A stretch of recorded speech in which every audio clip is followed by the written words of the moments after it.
ভাইরে, শুধু ইফতার আর সাহরি খাওয়ার নাম রোজা না। ইফতার করা আর সাহরি করার নাম কি না?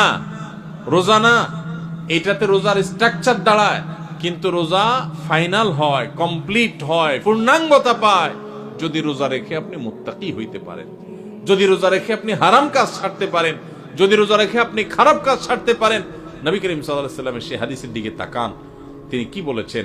মাল্লাম ইয়াদা কাওলা যুরি ওয়াল আমাল বি, যে ব্যক্তি মূর্খতা সুলভ কাজ ছাড়লো না, মিথ্যা কথা ছাড়লো না, মিথ্যা কাজ ছাড়লো না, গুনাহ এবং পাপাচার এগুলা ছাড়তে পারলো না, ওই ব্যক্তির রোজা রাখা আর উপোস থাকা সমান। তার উপোস থাকায় আল্লাহর কোনো ঠেকা পড়ে নাই।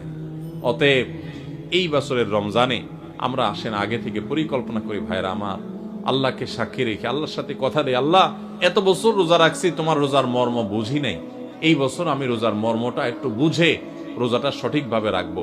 চেষ্টা করা যাবে না ইনশাআল্লাহ? আল্লাহ আপনি আমাদের সবাইকে তৌফিক দান করেন। আল্লাহ আপনি আমাদের সবাইকে মুত্তাকি বানায় দেন, মুত্তাকিদের ইমাম বানায় দেন, আমাদের তাকওয়া অর্জন করার তৌফিক দান করেন। আল্লাহ হারাম ছাড়ার তৌফিক দান করেন, হারামকে না করার তৌফিক দান করেন।